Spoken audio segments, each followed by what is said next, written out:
Welcome to Lifeline TV. 9 rules to become so attractive personality. ഒരിക്കലൊരു കഥയെക്കുറിച്ച് നോക്കുമ്പോഴത്തേക്കും believe in your self, അതാണ് നമ്മളെ ഏറ്റവും കൂടുതൽ അട്രാക്റ്റീവ് ആക്കുന്നത്. കൊണോസുക്കെ മത്സുഷിസ, അദ്ദേഹം ജപ്പാനിലെ ഒരു സ്മോൾ വില്ലേജിൽ ജനിച്ചു, സ്കൂളിൽ പോയി തുടങ്ങി. പക്ഷെ 9 വയസ്സായപ്പോഴത്തേക്ക് സ്കൂളിലെല്ലാം സ്റ്റോപ്പ് ചെയ്തിട്ട് അദ്ദേഹത്തിന് ഒരു കടയിൽ ജോലിക്ക് പോകേണ്ടതായിട്ട് വന്നു. അപ്പോൾ അങ്ങനെ കടയിൽ, ശരിക്കും പറഞ്ഞാൽ ഒരു ഫുഡ്വെയർ കടയിൽ ജോലി ചെയ്ത് പിന്നെ അയാളുടെ കുട്ടികളെയൊക്കെ നോക്കി ഇങ്ങനെ ജീവിച്ചുകൊണ്ടിരിക്കുകയാണ്. അപ്പോൾ അങ്ങനെ അയാൾ ഒരുവിധം യുവാവായി കഴിഞ്ഞപ്പോഴത്തേക്ക് ഒരു ഇലക്ട്രിക് ഷോപ്പിലേക്ക് ജോലി കിട്ടി മാറി.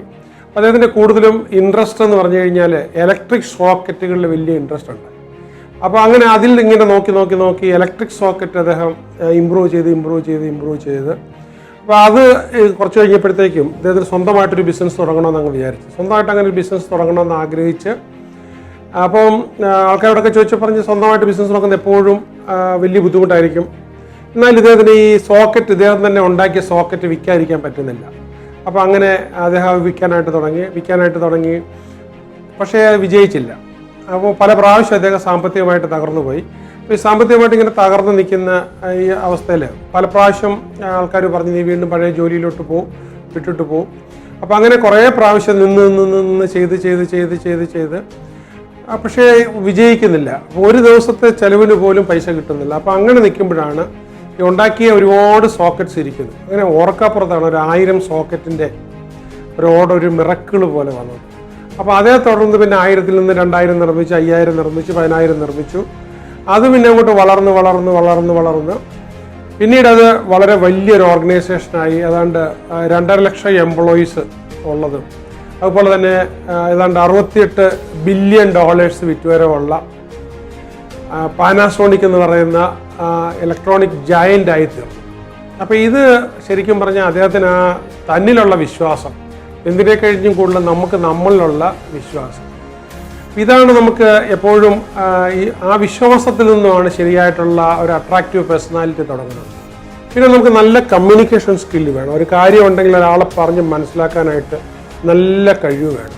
നമ്മൾ ഉദ്ദേശിക്കുന്നത് വ്യക്തമായിട്ട് മനസ്സിലാക്കാനായിട്ട്.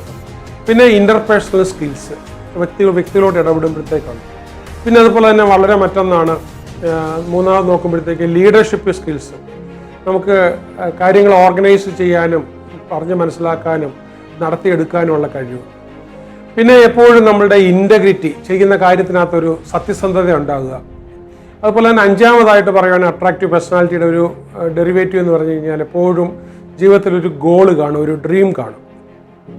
അതിലേക്ക് പോകുമ്പോഴെപ്പോഴും 6-മത്തെ ഒരു ഇതെന്ന് പറഞ്ഞു കഴിഞ്ഞാൽ നമുക്ക് പോസിറ്റീവ് മെൻ്റൽ ആറ്റിറ്റ്യൂഡ്, അപ്പോൾ ശുഭാപ്തി വിശ്വാസത്തോടു കൂടി തന്നെ ആയിരിക്കും എപ്പോഴും പോയിക്കൊണ്ടിരിക്കുന്നത്. പിന്നെ കാര്യങ്ങൾക്ക് മാറ്റം ഉണ്ടായിക്കഴിഞ്ഞാൽ അഡാപ്റ്റബിലിറ്റി, അന്നത്തെ കാര്യങ്ങൾക്ക് വേണ്ടിയിട്ട് ചേഞ്ച് ഉണ്ടായിക്കഴിഞ്ഞാൽ ആ സാഹചര്യങ്ങളനുസരിച്ച് പെട്ടെന്ന് അഡാപ്റ്റ് ചെയ്യാനും, അതുപോലെ തന്നെ വളരെ സെൽഫ് കോൺഫിഡൻസ് ഉണ്ടായിരിക്കും. Self confidence, problem solving skills, ഇതൊക്കെ നമുക്ക് വളരെ കൂടുതലായിരിക്കും. അതുപോലെ തന്നെ നമുക്ക് പലർക്കും ഒരുപാട് ടാലൻസ് ഉണ്ട്. ഈ ടാലൻസിനെ ഷാർപ്പൺ ചെയ്ത് അത് വീണ്ടും ടാലൻസിനെ ഷാർപ്പൺ ചെയ്ത് കഴിയുമ്പോൾ നല്ലൊരു സ്കില്ലായി മാറും.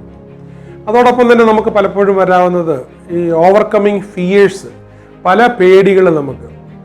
ഇതൊക്കെ നമുക്ക് എങ്ങനെയാണോ ഒരു അട്രാക്റ്റീവ് പേഴ്സണാലിറ്റി കൈവരിക്കാൻ പറ്റുകയെന്ന് വെച്ച് കഴിഞ്ഞാൽ ഏറ്റവും നല്ലൊരു വഴി എന്ന് പറഞ്ഞാൽ വായിക്കുക, വീണ്ടും വായിച്ച് അതുപോലെ തന്നെ മറ്റുള്ളവരെ ഒബ്സർവ് ചെയ്ത് നിരീക്ഷിച്ച് അപ്പോൾ അതുപോലെ തന്നെ നമ്മുടെ മനസ്സിൽ തോന്നുന്ന കാര്യങ്ങൾ, ദൃഢനിശ്ചയങ്ങളൊക്കെ എഴുതി വെക്കാനായിട്ടൊരു ജേണൽ വേണം, കീപ്പ് എ ജേണൽ. അതുപോലെ തന്നെ നമുക്കൊരു അട്രാക്റ്റീവ് പേഴ്സണാലിറ്റിയായി മാറുന്ന ഒരാളിന് എപ്പോഴും ഒരു മെൻറ്റർ വേണം. ഒരു മെൻറ്റർ നമ്മളെ സഹായിക്കാനായിട്ട് വേണം. പിന്നെ എപ്പോഴും ഒരു ശരിക്കും പറഞ്ഞാൽ നല്ലൊരു ലിസണർ ആയിരിക്കണം. അട്രാക്റ്റീവ് പേഴ്സണാലിറ്റി ഉള്ള ആൾക്കാരെല്ലാം ശ്രദ്ധാപൂർവ്വം കേൾക്കുന്ന ആൾക്കാരായിരിക്കണം. അതിൻ്റെ നമ്മൾ ആദ്യമേ പറഞ്ഞ ആ ഒരു ക്വാളിറ്റി, ആ സ്റ്റോറിയിൽ പറഞ്ഞ ബിലീവ് ഇൻ യുവർ സെൽഫ്, നിങ്ങൾക്ക് നിങ്ങളിൽ തന്നെ വിശ്വസിക്കാൻ കഴിയുക എന്ന് പറയുന്നത്. സോ അതുപോലെ തന്നെ മറ്റൊന്നാണ് പാഷനേറ്റ് അബൌട്ട് യുവർ ജോബ്.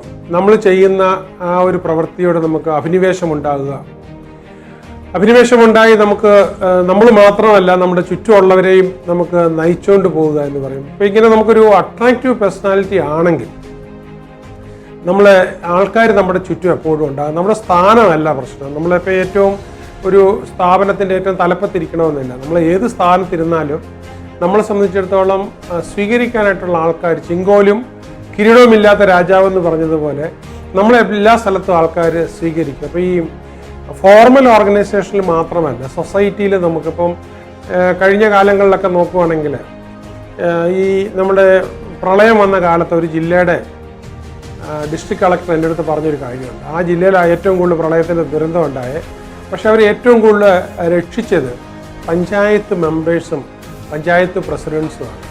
അപ്പോൾ ഇവരൊക്കെ അവിടെ ചെന്ന് കഴിഞ്ഞിട്ട് എന്ത് ചെയ്യണം എന്നറിയാതെ നോക്കി നിൽക്കുന്ന സമയത്ത് പെട്ടെന്ന് തന്നെ വെളുപ്പിനെ 4 മണിക്കും 6 മണിക്കുമൊക്കെ കാര്യങ്ങൾ വന്ന് നടത്തിക്കൊണ്ടിരുന്നതും എല്ലാം പഞ്ചായത്തിൻ്റെ ലീഡേഴ്സാണ്. അപ്പോൾ അവർ വലിയ എഡ്യൂക്കേഷണൽ ബാക്ക്ഗ്രൗണ്ട് ആയിരിക്കത്തില്ല, പക്ഷെ കാര്യങ്ങൾ നടത്തിയെടുക്കുന്നതിനുള്ള അവരുടെ കഴിവ്.